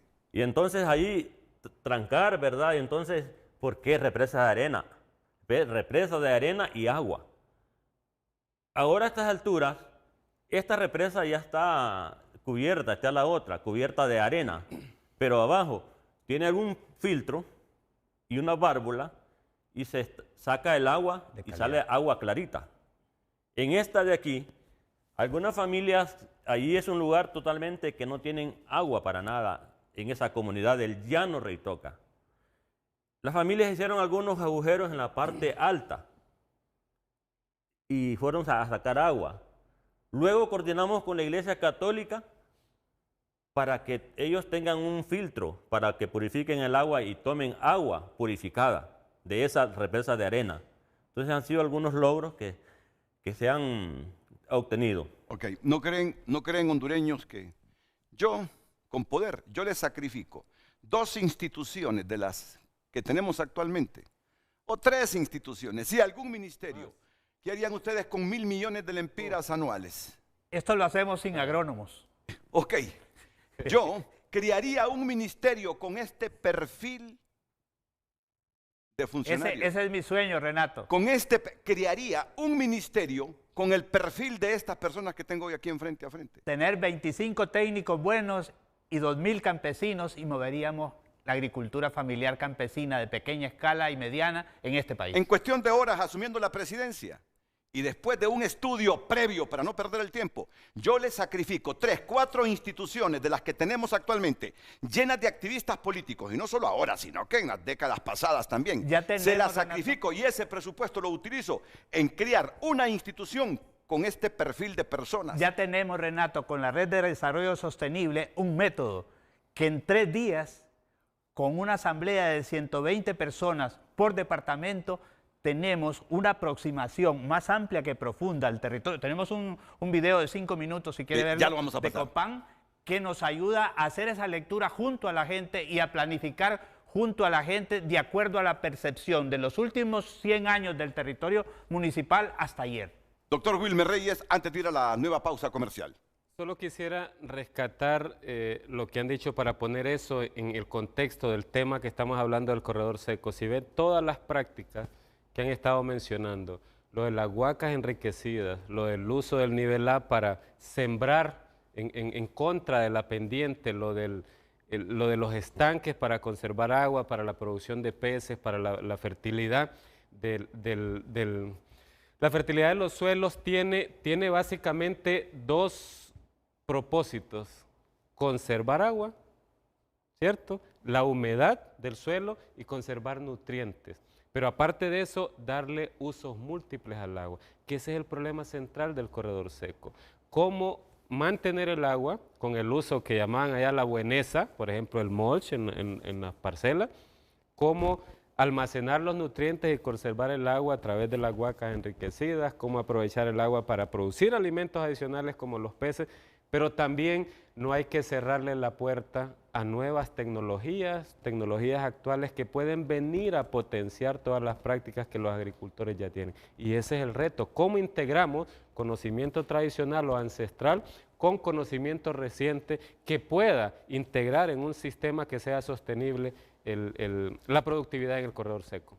Mire, la visión multidimensional. Aquí, por ejemplo, en las comunidades a veces llega el agua cada 3 días. Entonces hay señoras que dicen, yo lavo, el día que llega lavo todo para que el agua que lavo caiga acá. Pero aquí hay 3 huacas enriquecidas, ¿verdad? Que van a recibir el agua sucia, el agua de jabón, el agua del baño, la van a recibir acá pero aquí ya se filtra limpia para abajo y entonces vamos a ver, pasen más fotos porque se va a ver cómo la gente va generando... Con más fotografías, por favor, más producción. Fotografías. Mire, seleccionando buenas semillas, cómo va mejorando la mata. Pero aquí estamos creando las condiciones para sembrar la papaya, el mango, camote, el limón, el camote, los frijoles, los ayotes, el culantro de pata. Entonces, es una agricultura múltiple, diversa y en favor de la vida y en favor de retener agua y humedad. Y la otra cosa, que todo buen agricultor debe buscar que su tierra parezca una esponja, que reciba, y donde las plantas, por ejemplo, un diagnóstico que nosotros hacemos con los campesinos es, vamos arrancando plantas del solar, del terreno, y les vamos viendo la raíz. Si una planta, la planta tiene que tener la ramificación de las raíces igual a su tamaño. Parte externa, Sí. parte externa. Y esto los mayas lo sabían muy bien. Entonces nosotros agarramos esto y decimos, esta planta estará contenta en el suelo donde usted la tiene, si tiene la raíz panda, si tiene esto, si tiene el otro. Entonces solo eso ya nos da una sanidad del suelo, y donde el suelo funciona como una esponja, donde la planta crece sin problema, y incluso una planta que crece bajo este nivel de suelo, así como cuando andamos zapatos así suavecitos y que nos permiten hacer esta planta está creciendo en un suelo que le va a permitir hasta evitar las plagas. Honduras, presionemos para crear un ministerio con este perfil, y para multiplicar este conocimiento que yace en miles de hondureños y que necesitamos socializarlo para mejorar las condiciones de vida. Hacemos algo. Vamos desarrollando método y contenido. Esas publicaciones que están ahí son de método y contenido logrado. Algunas somos coautores con Rodimiro y con otros campesinos e indígenas del territorio. Miren todo lo que ellos han escrito. El promotor comunitario en países en desarrollo, manejo integrado de plagas en Mesoamérica, aportes conceptuales, tantos libros. Ese que dejó ¿Cuál? es clave, el siguiente, ese. Experiencias familiares y campesinas en agricultura y desarrollo sostenible. Dele una miradita adentro. Cada familia está ahí después de 1 año y medio, de 2 años de trabajar con ellos, y eso es un reconocimiento, y cuando uno les va a entregar el libro dicen, y los que no están dicen, y la mía, y cuando yo tenga 5 años de estar haciendo eso voy a estar aquí. O sea, estamos creando los puntos de referencia para que frente al futuro estemos ante una agricultura de vida y que genera conocimiento a lo largo de la vida, y que también genera autoestima y que genera la valoración de los demás miembros de la familia y de la comunidad de este tipo de productores que poco a poco van transmitiendo conocimiento. Si llegamos a ese extremo de que el 71% del territorio nacional en 10, 15, 20 años se nos convierta en corredor seco con las características plenas del actual corredor seco, pues aquí les estamos socializando decisiones o mecanismos alternos para producir la tierra. Y lo hacemos, Renato, con campesinos que les dicen, ahí esa tierra ya no vale para nada, porque es un pedrero reseco, pero en 1 año y medio se vuelve un vergel. Se vuelve un vergel de gestión de la diversidad, de gestión del conocimiento, de compartir conocimiento, y eleva el valor de la tierra, de la propiedad manejada de esta forma, hasta 50 veces. La aridez en nuestras tierras es una realidad, y ellos lo que hacen es amoldarse, a jugar con los recursos limitados, con lo que tienen, creatividad, con amor, con sentimiento, y con trabajo. Acogerse a la realidad, sí, y en función de esa, asumir esa realidad, y en función de esa realidad hacer producir a la tierra, porque y volver así se puede. Los problemas respuesta. Por ejemplo, un suelo pedregoso, si usted le hace barreras muertas, lo está liberando las piedras y convirtiéndola en una respuesta. Un suelo lleno de espinas y usted corta la madera, no hay ningún rebrote en el trópico seco que le aguante 5 deshojes. Entonces, ¿qué pasa? Que cuando usted los maneja, los troncones, está manejando una reserva de materia orgánica que le sirvió para crecer a esa planta y que usted la va a revertir a su suelo. Yo no había hecho la huaca enriquecida, se lo digo, y por más que me decía Yo Pepe la hago Segovia. en un tambo plástico en mi casa. Y no le lleva a moscas y, no, porque y zancudos y todo eso. Un tambo plástico hermético, donde yo le echo a ese plástico, tambo plástico, todo lo que yo estaría dispuesto a comerme. Así que no le echo basura, solo comida Solo cosas orgánicas. Solo cosas orgánicas. Ahora, si podemos revertir esta tendencia a que nuestro territorio se convierta en más árido, en reseco, ese es el otro punto. Si podemos hacerlo, hagámoslo, sí, pues. La otra cosa, Renato, cuando entramos en esto, hay un libro que me acabo de leer de científico fuerte que se llama Dosis Natural. Que si nosotros estamos en interacción con la naturaleza, nuestra vida va a ser mejor. Nuestras reacciones, nuestros síntomas vitales van a ser mejores. Entonces, ahora se habla al más alto nivel del capitalismo. Por ejemplo, Japón, los empresarios, los empleados que van a una zona de bosque y los empleados que van a la ciudad, si uno mezcla, si uno se le toman los datos de vida, se mandan 2 horas, 3 horas a la ciudad y otros al bosque, a un parque, y los que fueron al parque son capaces, por ejemplo, de memorizar cifras grandes de adelante para atrás. Y son capaces de crear más frente a su empresa. Me gustan las opciones que ustedes nos han dado ante esta realidad. Pero la otra realidad, me disculpa si le doy la espalda, pero la otra realidad es que hay que trabajar fuerte, muy fuerte, para evitar que... Pero solo se trabaja una vez y hay, por ejemplo, hay gente que haya más corredor seco. Ajá. Ese es el puntito del que vendremos a reflexionar. Este es un camino para después. Revertir el corredor seco. Este es una opción para revertir el corredor seco. Excelente, muy bien. Un minuto antes de irnos a la pausa. Esta es la forma, ¿verdad? Cómo crear el hábitat de la planta. Recordemos que nosotros somos amantes de la tierra para poder tener también, mitigar el hambre. Nosotros como cristianos nos acercamos al tiempo de Cuaresma. Mañana comienza la Cuaresma. Cuando el primer mandamiento nos dice amar a Dios sobre todas las cosas y a tu prójimo como a ti mismo. Millones de personas hoy en día aguantando hambre. Yo hago un llamado, Renato, a los políticos, a un amigo que quiso trabajar, Rafael Alegría, que voltee una mirada hacia el campesinado. Yo conozco al hijo de él, a Omar, que busquemos y que todos desarrollemos este país, que todos luchemos desde las bases de los partidos, desde el campesino, que todos los involucremos, desde las iglesias, para que podamos obtener alimentos sanos y crear un microclima, ambiente que podamos sobrevivir en este país, en la Honduras que tanto queremos. Bueno, yo entendí muy bien. Los bananos que quiere ver usted, ya. Que si seguimos pasando ya, después de la pausa. Pero yo entendí muy bien las palabras que dijo José Rodimiro Espinosa a Rafa Alegría. Rafa, no le quiso decir ya te burocratizaste.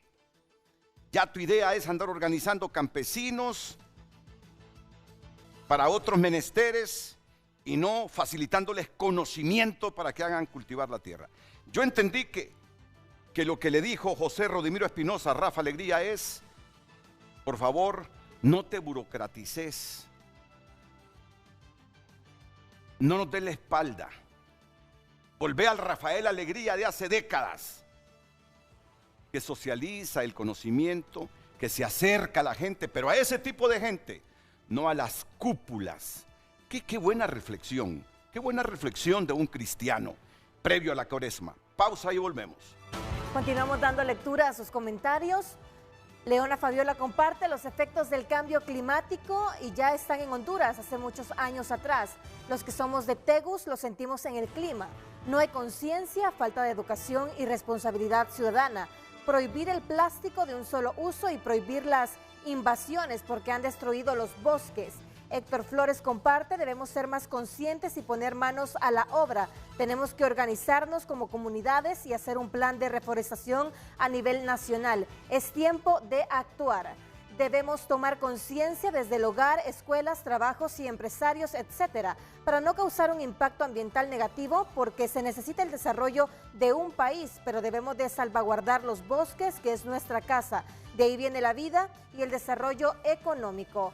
El problema del corredor seco es estructural, falta de almacenamiento, las cuencas no lo vemos con tecnología menta, educación, políticas del Estado y personal profesional sobre el tema. Seco es el cerebro en las acciones inmediatas y a largo plazo, comparte el televidente Marco Matamoros. Gracias, continúe compartiendo su opinión. Una breve reflexión con el doctor Wilmer Reyes. Sí, muchísimas gracias, Renato. Bueno, yo quisiera rescatar varios elementos. Primero, yo creo que el país tiene que invertir más en ciencia y tecnología. Te voy a dar un dato que realmente da frío. Nosotros en el país invertimos el 0.04% del Producto Interno Bruto en ciencia y tecnología. Costa Rica invierte 10 veces más que nosotros y están los resultados. Estados Unidos de su PIB invierte 100 veces más que nosotros y ahí están los resultados. Los países desarrollados no son desarrollados por casualidad, invierten mucho en ciencia, en tecnología y toman decisiones en base a evidencias. Se dejan guiar en estos procesos. El otro asunto, yo creo que tenemos que reducir la brecha entre las buenas políticas, las buenas estrategias que tienen los gobiernos, que tienen los estados, y cómo se traducen o cómo se llevan realmente a la práctica. Porque una cosa es tener buenas políticas, buenas estratégicas, otra es que realmente tengan un impacto o que se puedan aterrizar y llevar a gente como esta que tenemos en el Corredor Seco.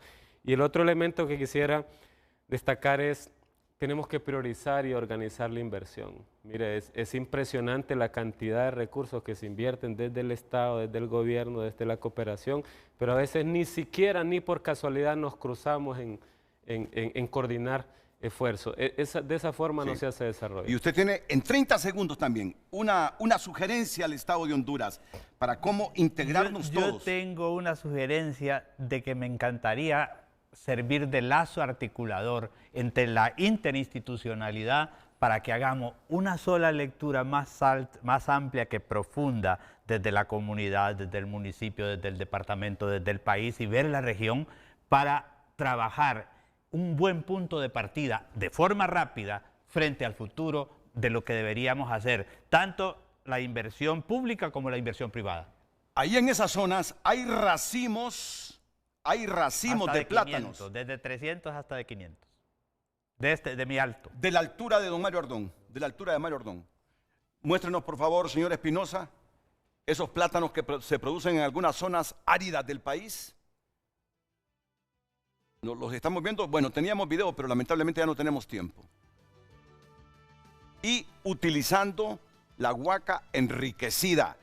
No mande a la basura los desechos orgánicos, haga esa huaca enriquecida. ¿Cómo? Abriendo un hoyo ahí en su solar y metiendo todos los desechos orgánicos. Y sabe que el vidrio no es desecho orgánico, ¿verdad? Desecho orgánico, la cáscara de huevo, la de plátano, la del mínimo, eso, ahí puede hacer los huesos que le sobraron, eso es huaca enriquecida que le va a servir de abono, la naranja que exprimió. La cáscara del mínimo que se comió. Miren un video, rápidamente un video porque nos dicen que está llamando la ministra de Agricultura. Primero, unos segunditos del video. Buenas, mi nombre es Josué Ramos, soy de la aldea de Caserío La Tejera, aldea del Cerro del Señor Reitoca. Ya que estoy de presidente en el grupo Acción y ya que cuando empezó este grupo hace un año, empezó cuando los estaba afectando demasiado la pandemia y no los podíamos reunir, pero seguimos hacia adelante y cuando el programa de cosecha llegó a este lugar, él nos enseñó a tratar la tierra, cómo hacer barreras vivas y barreras muertas, cómo tratar la tierra y el grupo se convino de sembrar 17 cultivos, ahí lo tenemos sembrado, plantas medicinales y de lo que uno consume sin que sea medicina también y hemos sembrado lo que es el jengibre, el zacate limón, la valeriana, el orégano y por la parte de esta hemos sembrado lo que es el ayote, el camote, la milpa, el plátano, también el papayo, también el chile dulce. Redes Sociales es presentado por Óptica La Curazao. Di que sí, encontrando tu match perfecto. Llévate tus lentes al crédito con cuotas accesibles. Damos lectura a su opinión. Ochoa comparte, el canal Seco es parte del corredor logístico que permite el tránsito de carga pesada entre la zona sur, central y norte del país. El problema de esa zona es que las familias se enfrentan a sequías intensas, como también a lluvias torrenciales e inundaciones. Comparte el televidente. Gracias por haber compartido su opinión. Mira, dile a la ministra que nos vemos mañana en Frente a Frente. Ya no tenemos tiempo. pero merece que le demos la oportunidad para que dé sus puntos de vista sobre esta situación que atravesamos. Así, dile que mañana en Frente a Frente, la ministra de Agricultura que se comunica con Frente a Frente para participar, pero ya, ¿qué sentido tiene 20 segundos? Muchas gracias por toda esta literatura que me ha proporcionado don Mario Ardón. Muchas gracias a José Rodimiro Espinosa. Algunos es coautor él también. Algunas de estos libros es coautor José Rodimiro Espinosa. Lo visitaremos para hacer algunos trabajos para TN5 Estelar, en esa zona de Curarén, Reitoca y todo ese corredor seco. Quiera. Doctor Wilmer Reyes, muchas gracias. Un placer, Renato. A todos ustedes, gracias y buenos días.